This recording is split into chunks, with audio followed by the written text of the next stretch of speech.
elemento essencial, é um pilar, né? Aliás, é um dos pilares de um modelo de gestão de risco, né? Que se tivesse que resumir aqui, como é que se enfrenta esses riscos de acidentes, de roubos, são 3 pilares ou colunas. Primeiro, você tem que ter processos estruturados do que fazer, sustentados por tecnologia, né? Que deem velocidade, precisão, te deem informação a respeito desses processos, se eles estão sendo cumpridos, e uma organização que comanda e executa. Qual o papel da tecnologia aí no caso? Bom, vamos lá. Para evitar acidentes, o que poderia ser feito, né, para tentar diminuir essas 8.500 vidas que são perdidas? Primeira coisa que você tem que fazer é selecionar e capacitar o condutor, que é o elemento fundamental, porque os acidentes são por velocidade incompatível, e aí remete a aceleração. Ele entrar com uma aceleração, numa linguagem mais técnica aqui, se quiser a gente fala mais sobre isso, né? Mas um caminhão ele tomba quando a aceleração dele for maior que 0,3 G, ou ele fizer uma manobra acima de meio Hertz. Depois a gente pode falar um pouquinho mais a respeito, né? Depende do raio da curvatura. Basicamente, quando aquele negócio que ele carrega perde o eixo da gravidade, alguma coisa assim, e cai, etc. e tal. Portanto, se você tem forma de usar a tecnologia para medir a aceleração, não só a velocidade escalar, né? A velocidade do veículo, mas a aceleração dele nas curvas, né? Para ver se suplanta esse 0,3 G, né, que é a aceleração da gravidade, você, ou no próprio veículo, ou por meio de uma central, real time, ou depois, né, você fazendo análise de qual foi o desempenho desse motorista. De novo, a analogia com a caixa preta do avião, né? Exatamente. É uma caixa igual. preta. Hoje os caminhões começam a ter essa tecnologia de um registro que vai muito além daquele tacômetro, né, que existia antigamente. Hoje esse tacômetro se sofisticou, é isso? Hoje os tacógrafos né, são obrigatórios por lei, mas muito mal usados para o controle da segurança. Então, a analogia é perfeita com o avião, a torre de comando. O que acontece no caso dos acidentes? Primeiro, Brasil, como é que está a questão de tecnologia embarcada no Brasil, né? Respondendo a pessoa de Portugal. De 2.200.000 caminhões, apenas 14% dessa frota circulante tem os denominados rastreadores via satélite, que utilizam GPS para se comunicar com uma central. Apenas 14%. Ou seja, a gente tem uma grande avenida aí para melhorar, porque são exatamente os carreteiros, os autônomos, que não têm essa tecnologia. Normalmente essa tecnologia via satélite de rastreamento são dos grandes frotistas que têm esses motoristas como empregados. Exatamente, que tem dinheiro para investir num ativo dele, que é o caminhão dele, não num caminhão de terceiro, né? Mas como é que se utilizaria essa telemetria, podemos dizer assim? Você teria que dar para o motorista um plano de viagem, que seria um plano de voo, né? Onde você especifica quais são os pontos críticos de acidentes, locais em que ele tem que parar, depois de 4 horas de direção, ele tem que parar meia hora, definindo os postos de abastecimento para fazer isso, locais de pernoite ou trocas de motoristas. E depois você, não precisa nem ser real time, você pega essas informações do computador de bordo, passa para um software e aí você analisa o que ele fez com o que deveria ter feito.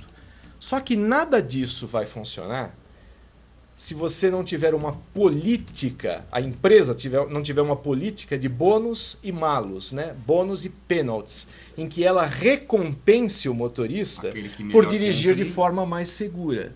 Esse é o problema. Esse cara tem que pagar a conta no final do mês, toma o rebite e anda aí numa velocidade excessiva nas curvas, né? Agora você vem com um programa de prevenção de acidentes em que você dá um tapinha nas costas, faz um marketing, né, de conscientização, mas se aquele que paga o transporte, que é a indústria, ela não exigir isso do transportador, que por sua vez contrata o motorista e falar assim, olha, no nosso frete, no frete que eu vou te pagar, vai ter lá um percentual, um KPI, que é para gerenciamento de risco. Você vai pagar o motorista se ele cumprir o plano de viagem, que vai ser auferido pela telemetria que o nosso amigo aí se referiu. Eu queria aproveitar essa questão da telemetria, da tecnologia que o Darcio está abordando aqui, para perguntar para o Darcio o seguinte: Darcio, como é que está a relação de infraestrutura de telecomunicações no Brasil, né? O Brasil é um país de dimensões continentais, com essa questão do gerenciamento de risco de cargas. Eu sei que a gente tem várias tecnologias além do rastreamento via satélite, que me parece, não sei se vai me corrigir depois, que acho que é a mais cara, digamos, de todos. Mas a gente tem também a questão de GPS, de sinal de celular, né? A gente tem, enfim, várias. Eu queria que você falasse um pouco sobre essas tecnologias, sobre essa infraestrutura de telecomunicação. Como é que isso pode ajudar ou está prejudicando o gerenciamento de risco de transporte de carga? Não, primeiro, está ajudando e muito, né? Embora, voltando no número lá, nós estamos falando de 14% da frota. O uso de rastreadores para segurança, security no Brasil, né? Não, o que ele falou é safety, né? Que é a segurança voltada para o motorista, né? Mas para a segurança dos ativos, para evitar roubo de carga, ela foi introduzida no Brasil em 1994. Já faz aí uns 15 anos, né? Apenas 14% da frota rodante utiliza esse recurso que é vital, né? Que é o satélite.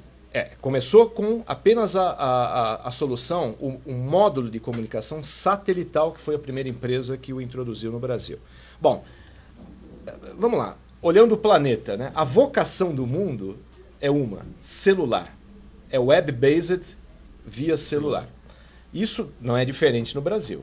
A proliferação para o bem do consumidor, né, de operadoras de celular e respectivas ERBs, né, estações radiobases, está aumentando. Se você pegar a região sul, sudeste, centro-oeste, né, você vai ter uma excelente disponibilidade de sinal, né, de comunicação. Praticamente 100% de cobertura. Exatamente. Só um detalhe, por que a gente está falando aqui de comunicação via satélite, né, ou melhor, comunicação entre o caminhão e a base?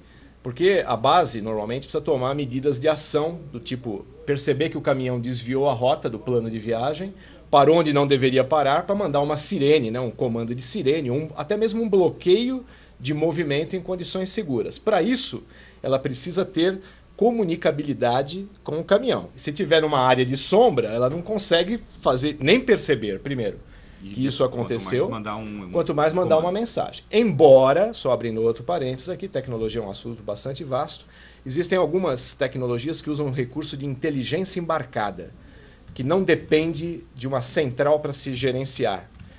Você escreve a rota que o caminhão tem que seguir, o plano de viagem, os pontos de parada, você coloca dentro do próprio caminhão e ele se autogerencia. E quando ele puder, ele se bloqueia, e quando ele puder, tiver comunicação celular, ele envia essa informação para a central. Muito bem, mas lembre-se, o Brasil é um continente, né? E até você cobrir tudo isso de repetidoras de celular vai demorar ainda algum tempo, né? Então, viagens, por exemplo, de São Paulo para São Luís do Maranhão, você vai ter muitas áreas de sombra. Aí você tem soluções no mercado hoje, que são as mais usadas para longas distâncias, que são soluções de rastreadores híbridos, em que você tem o GPRS, que é o canal de dados de comunicação do celular, muito barato e sempre a primeira escolha, e você tem um módulo de comunicação satelital, né? Um satélite de baixa órbita, né? Tipo um Iridium ou um satélite de alta órbita, né? Em caso, just in case, né? Se eu não tiver o GPRS para mandar, ele vai rotear, chavear para o satélite, e assim a central consegue receber a informação e tomar as decisões lá. Mas a gente tem ainda muita área de sombra no Brasil. O satélite consegue cobrir tudo no Brasil? O satélite, tenta imaginar, né? O satélite, um satélite que eles chamam de GEO, né? Great Earth Orbit, ele está a 36 mil quilômetros de altura. Portanto, lá de cima, ele consegue enxergar o planeta, né? Ele consegue enxergar todo um hemisfério, né? Então você não tem áreas de sombra. Só que tem outros problemas, né? Não é só isso, né?